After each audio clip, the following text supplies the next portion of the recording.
Okay, so good afternoon, good morning, everyone. Thank you very much, Brad, for kind introduction. And I also would like to thank you to all our participants around the globe that are listening in today. My presentation about the heat absorption and competitive absorption on zeolites. So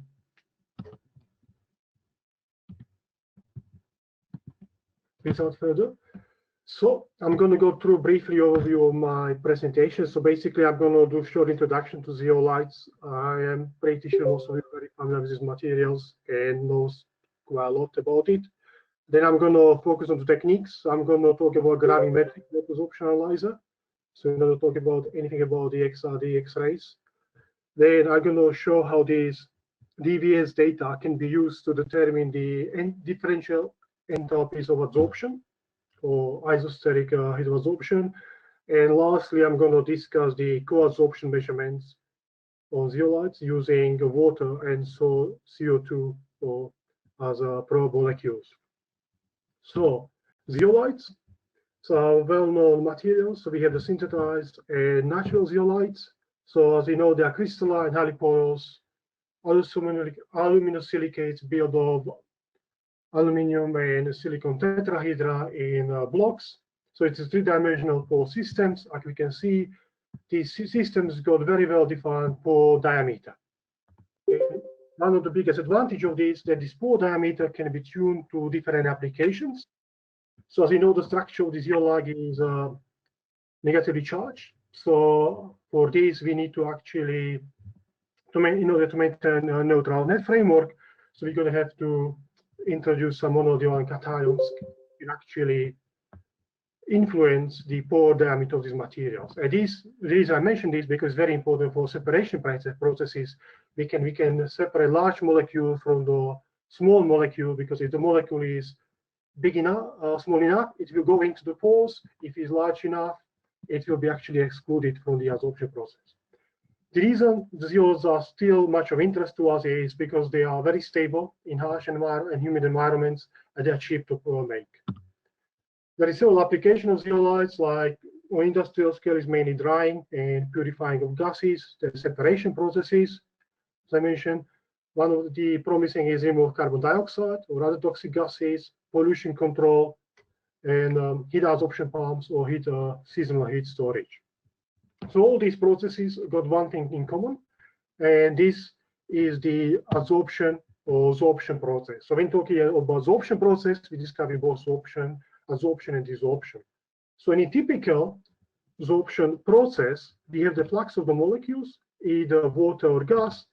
They come into a contact with a solid material, let's say the zeolites. They either get weakly bound to the surface using van der Waals forces, or some of the molecules can get absorbed, so they penetrate bulk of the molecule, in bulk of the material, and the rest of the molecule coming out. So during this process, we observe in the absorption stage, and when the molecules coming out, the desorption stage. Now, in order to actually quantify the amount of the molecules absorbed and dissolved, or the interaction of these molecules with the solids, we need to actually measure these properties. For this, we are introducing dynamic gravimetric vapor absorption analyzer. We call it vacuum. So this system is actually capable to measure the absorption processes in dynamic mode under subatmospheric conditions. So what it does, so it's gravimetric, so it means it's got a balance. So we continuously measure the amount of molecules, the weight gain and weight loss at different partial pressures or absolute pressures of gas, in order to determine accurate absorption behavior of the materials. During these measurements, we also obtain the in-situ drying curves. This is very important, for instance, for pharmaceutical industry, when we can look at the drying condition with the slip of nitrogen, different pressures, so we can model how it's going to behave in dryers. We can determine absorption, desorption like kinetics. So basically, we see how fast molecules goes into the pores of the materials and how fast we reach the mass equilibriums. Then from the slope of the data, we can determine the kinetics, diffusion coefficients using Fick's law. Then from kinetics data, we can obtain the isotherms. So the isotherm is done at isothermal conditions. It means temperature is constant, and we write the pressure. From isotherms data, we're gonna derive the heat of adsorption, enthalpy of adsorption. So if you measure two different temperatures, then if you have a right shape of isotherm, let's say type 2 or 4, we can calculate the surface area, scalar appearance. And lastly, we also capable, the system is also capable of measuring the adsorption isobars, which is little bit, this is under isobaric condition, basically pressure constant, we vary the temperature. Now, I just want to show you the insights because it's quite important for co-adsorption measurement. So it is the isotherms measurements are performed under isothermal condition. What it means, all this is housed inside a temperature enclosure, including the mass loss, baratrons, and the ultraballs. So, and sample itself, which is on the left-hand side here. So what it is important, the temperature is constant throughout the measurement. Now, if you want to do co-adsorption measurement, so you need to have two mass flow controllers to deliver vapor. Instead, in this case, is water, and at the back is the CO2. So this is very important, so we can have the two components at the same time, or we can have two gases or two vapors. So this is going to be what we measure. So this system can deliver two gases or two vapors at the same time. Now, the other thing is what is important is that around here we have another preheater which can measure the outgas sample at high temperature. So this is just setting this in for the co-adsorption measurements that are going to be done in the static or dynamic mode. Now, if you look at the scheme of the system, as I mentioned, on the left-hand side, we have the typical adsorption process as it's carried out. On the right-hand side is the scheme. I'm just going to go to briefly. So here's the inlet. So here's your upstream. This is your downstream. This between is the vacuum chamber. And the dome here, we have the ultra bounds. So in a typical experiment, we dry the sample. So basically, you load the sample here. You apply high vacuum, high temperature to outgas the material. So you close the upstream and you open downstream. So you pull high vacuum. Once the sample is dried, cool to absorption temperature, we close the downstream. So this is the butterfly valve here, which is sitting between these two transducers. So there's the exit side of the chamber. And we open the upstream. So in typical experiment, let's say water 25C, so we want to go 10% POP naught, which corresponds to 2.3 to absolute pressure. Because when the valve closes, we set a flow rate to 20 SCCM. The water pressure raises up to set pressure. Once the pressure goes above the set point, then the butterfly valve get a feedback from the baratrons. The pressure went over, and as a result of this, the valves open and reduce the amount of water molecule inside the chamber.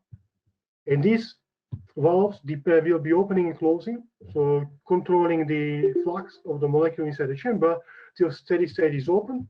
So in steady states, we're going to have the constant flux of gas or water vapor molecule, which is maintained by this valve, while we continuously measure the changes in the mass. So this is a typical dynamic adsorption experiment. Now we can also operate in static mode, and the benefit is that this valve will be always closed, and then we're going to just injecting the pressure, injecting the molecules using one of these mass flow controllers or both at the same time. So this is a typical scheme, pretty basic operation principle of the vacuum. Now, as I mentioned, so we have the two operation modes, the dynamic vacuum mode. So we are able to flow the gases under vacuum. So we measure pressure, low pressures, and we're waiting for mass equilibrium. But the benefits of this mode is that we can go to very low relative pressure. So if you want to do water adsorption, for instance, at 0.04% RH at 25, we can do it. And I will demonstrate some data. So we can measure the extremely low pressure, which is difficult to, let's say, obtain in normal flow systems. And also, we can do the dual adsorption. The other mode is static, which is again will be used, demonstrated later for co-adsorption. Then we can do the co-adsorption in static mode, and we will show how this can play in a role. So in this case, we're going to use just injected molecules. Now, so let's move to the typical data. So as I mentioned, so here we look at the typical drying curve of the material for MOF. So what we see here, solid red line is the mass of the sample. So initially, this sample dried at high vacuum only. Then when we reach sort of the plateau, we apply the heat. So we increase the temperature of this radiator style of preheater up to 150 degrees using 5 degrees a minute heating rate. And then we observe further mass loss. So this is the completely the outgassing of the material. And outgassing is play a key role for many porous materials because depending on outgassing conditions, we will also see the effects on the adsorption capacities later. And I also want to show this is the metal part which is used during the measurements where you can load your beads, pellets, or powders for measurements. Now, this typical data again, so here's the kinetics, what I described earlier. So in red, we have the solid red line, which is mass. In blue is the relative pressure, POP naught. So what we observe here, so if you want to demonstrate, we look at the composite material, which was made of like honeycomb structure coated with zeolite.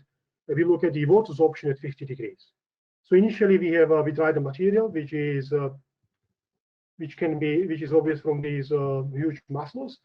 Then once the material was completely dry, we introduce water vapor, 0.02%. So what we see here is the target pressure or set pressure and the actual measured pressure.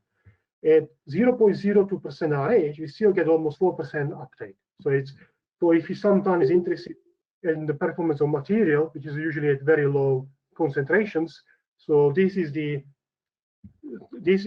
type of the measurements can be carried out in our system. So what you see here, so we got also the kinetics here. So this is this red line here. From this, we can calculate, let's say, diffusion coefficients of the materials. Also, as you can see, each of these steps or the mass equilibriums got different duration. So this means that the materials, this is the way we perform the experiments, is called in the mass equilibrium criteria. I want to point it out that from these equilibration points at each relative pressure step, we can calculate the isotherms, which we'll demonstrate here. So what we see here is the adsorption and desorption isotherm for the composites at 50. So in red is the adsorption branch, in blue is this desorption branch, and the gap between is hysteresis. So since it is the composite material, so we have the hysteresis due to the condensation on the desorption. So now, as I said, the scene. So this is typical data this system generates. So we can move to main topic of this talk, which is isosteric heat of adsorption or enthalpy of adsorption. So why we are interested in this? So overall, it will influence the costs of the overall cost of the adsorption process. It's also we have the effect on the absorption equilibrium, so it might shifts because the amount of the heat released. And also we need to understand the cost of desorption or regeneration of the process.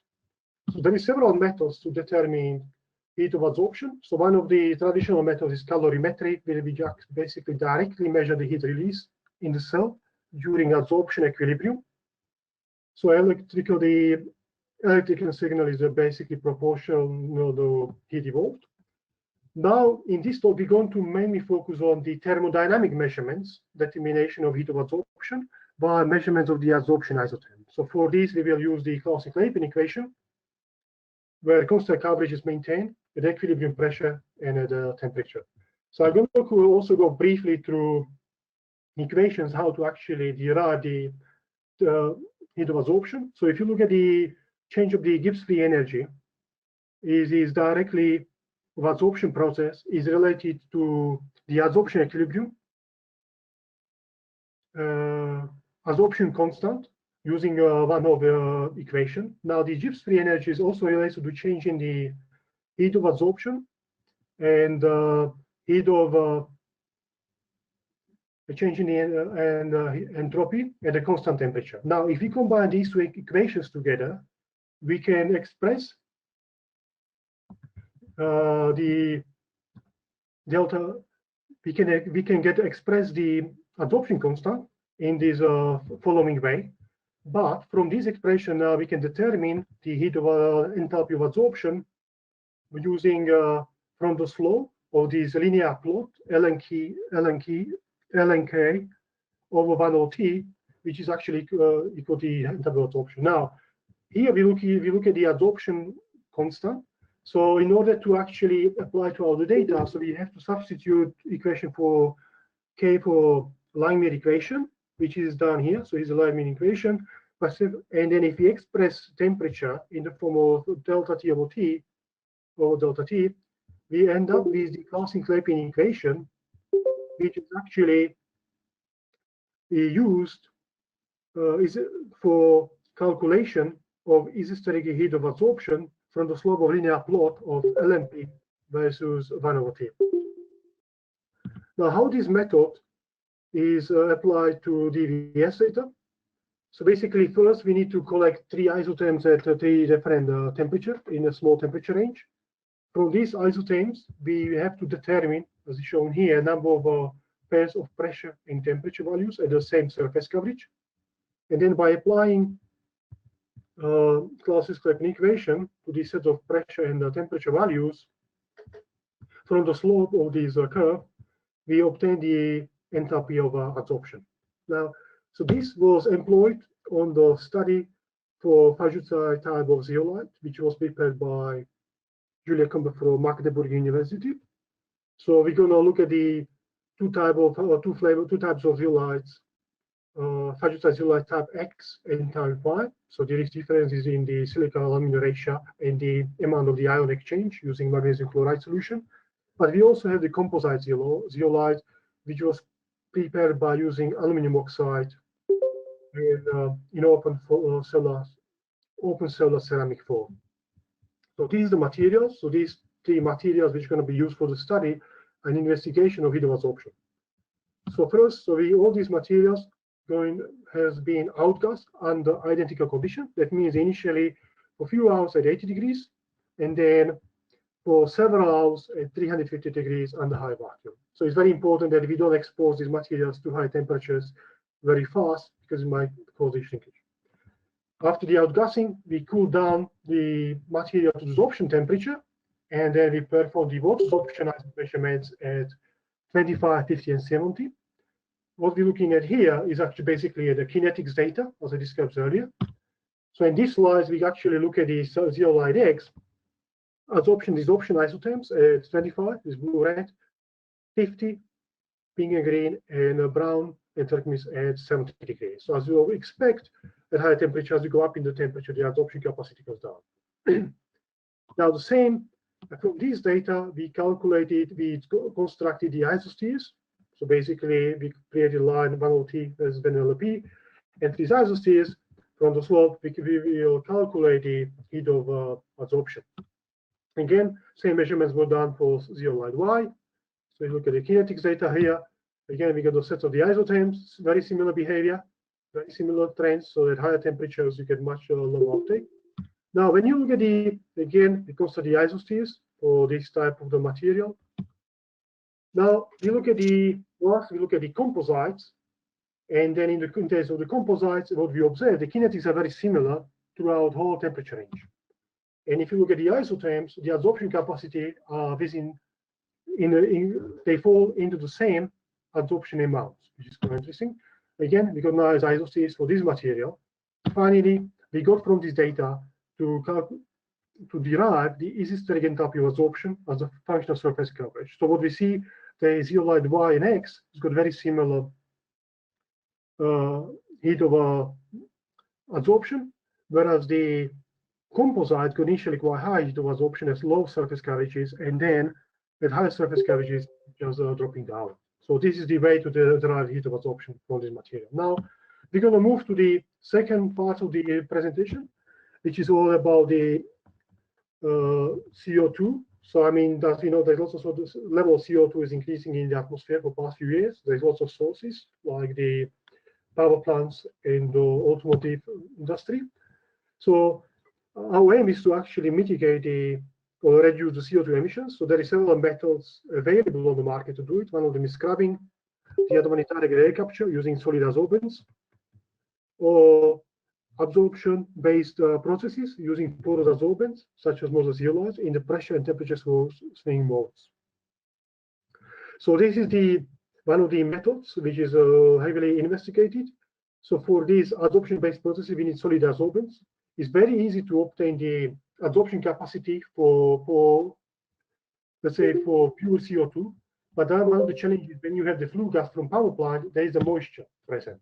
So this moisture present in the flue pumps, it's very difficult to actually get good understanding what's the actual capacity of the CO2 in the presence of water.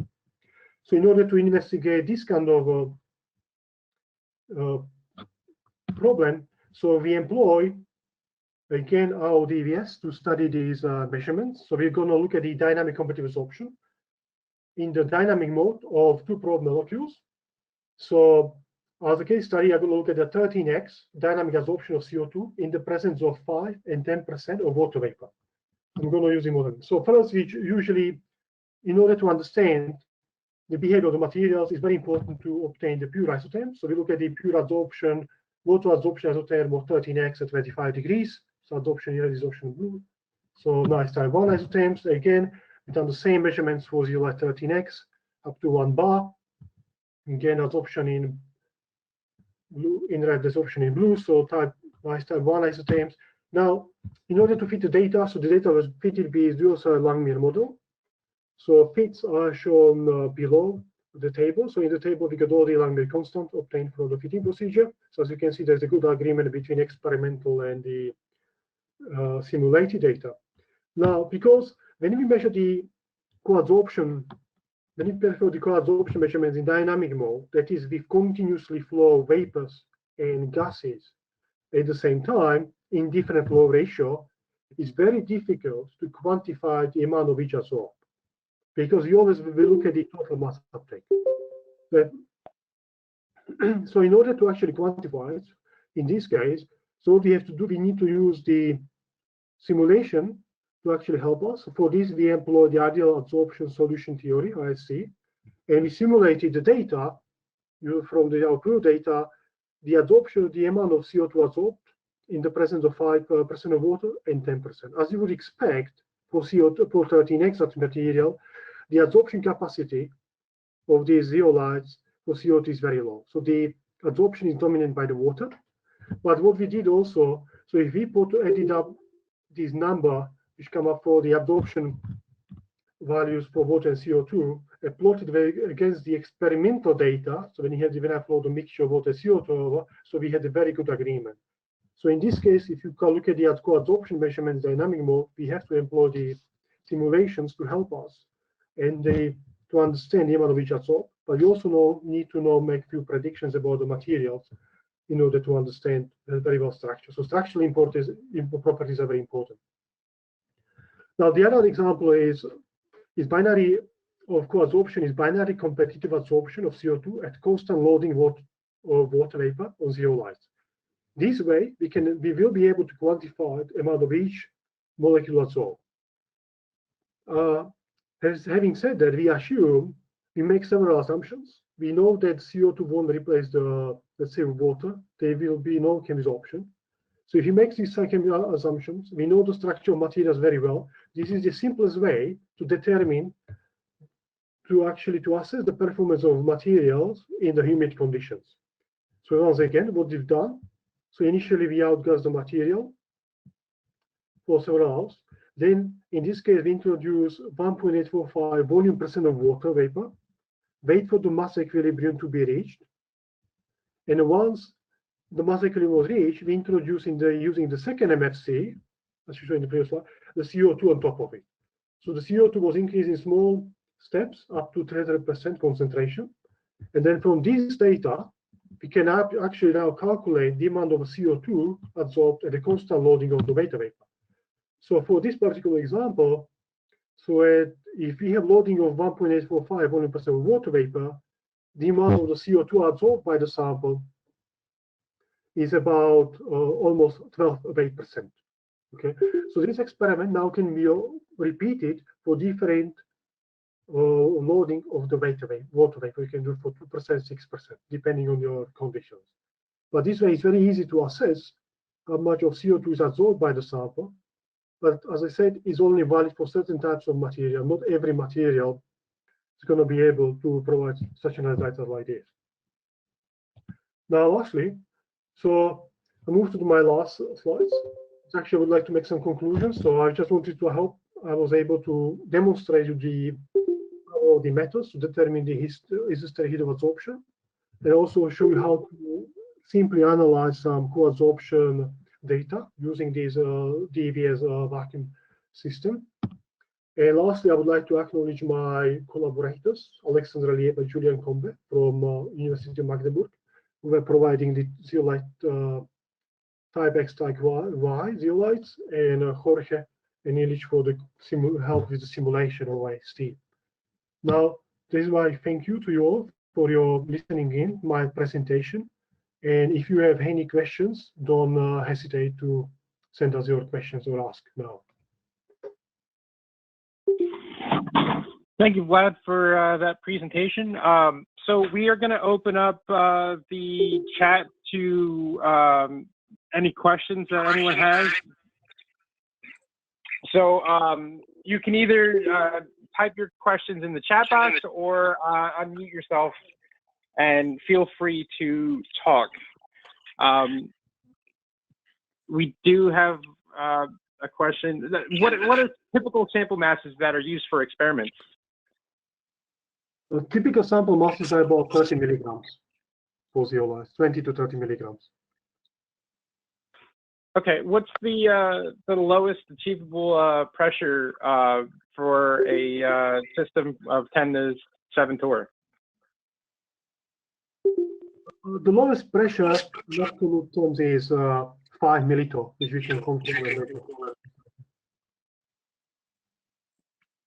Constructing the isotherms requires interpolation of the isotherms.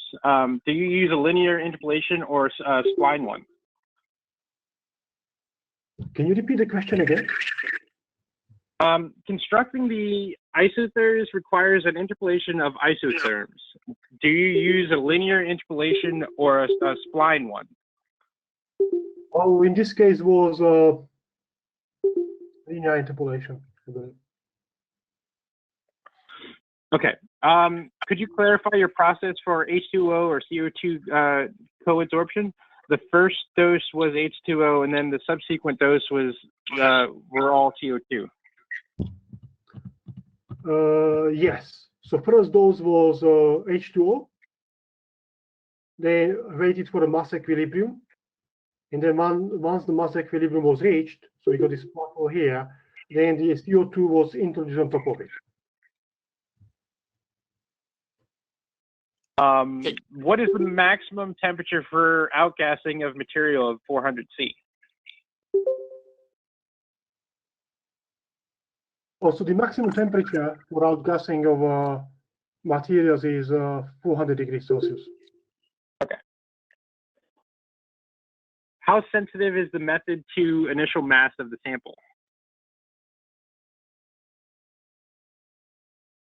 So the sensitivity of the balance is 0.1 microgram. So is this was asked?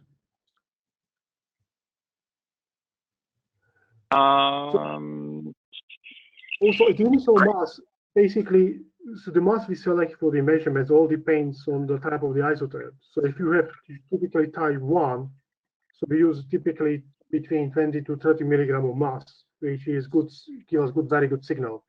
But if you have, let's say, type 4 isotherms, or if you have extremely low absorption capacities, below 1 to 8%, so the mass used for the measurements will going to be much higher. It's going to go up to between 100 to 150 milligrams. What's the lowest absolute pressure for a vapor or gas absorption? The lowest absolute vapor pressure is 5 millitorr. In terms of water vapor, the lowest pressure is going to be in terms of RH, is going to be at 25, 0.03%. But it's easier to express it in terms of absolute pressure, which is 5 millitorr. And what's the resolution of the balance? The low mass balance got the resolution 0.1 microgram. Okay, I believe we have answered all of the questions that everyone was asking. Can I ask a question? Go ahead. Okay, hello. My name is Omid Nik, and I'm from Swante. We are working on temperature swing adsorption for carbon capture, and we have a DVS. The question I have is, you mentioned we can inject CO2 and water together. Is it right? Can we inject CO2 and water together at different RH? Yes, so I don't know which DVS. So in this DVS, because we can inject independently water and CO2, as you saw in my earlier. So we have the two mass flow controllers. So do you have the flow system DVS, or which model you have?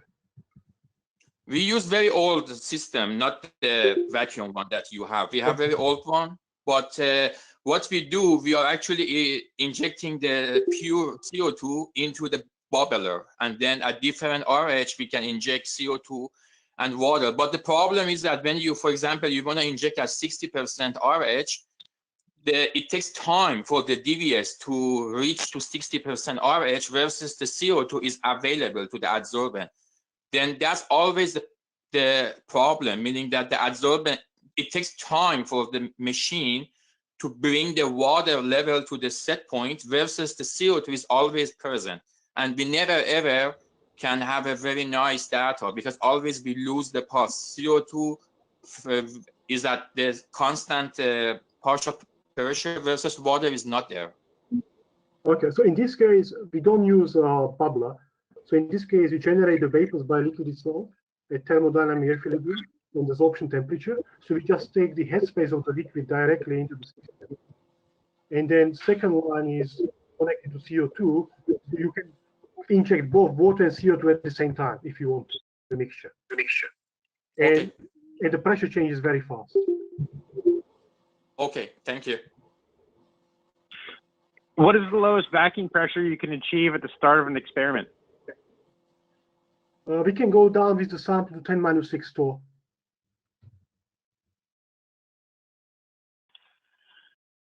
Okay, I believe that concludes our webinar. Unless anyone has any other questions, last call.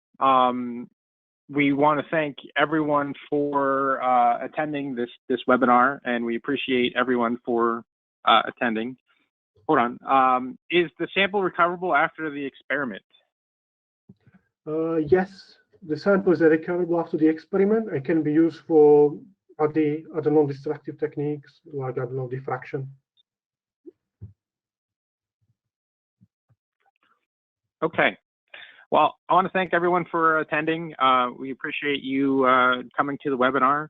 If you have any further questions, you can visit the website at www.surfacemeasurementsystems.com. Or feel free to contact your local sales representative. Thank you again, Vlad, for the great presentation, and I hope everyone has a safe and great day. Take care. Okay, thank you, Vlad.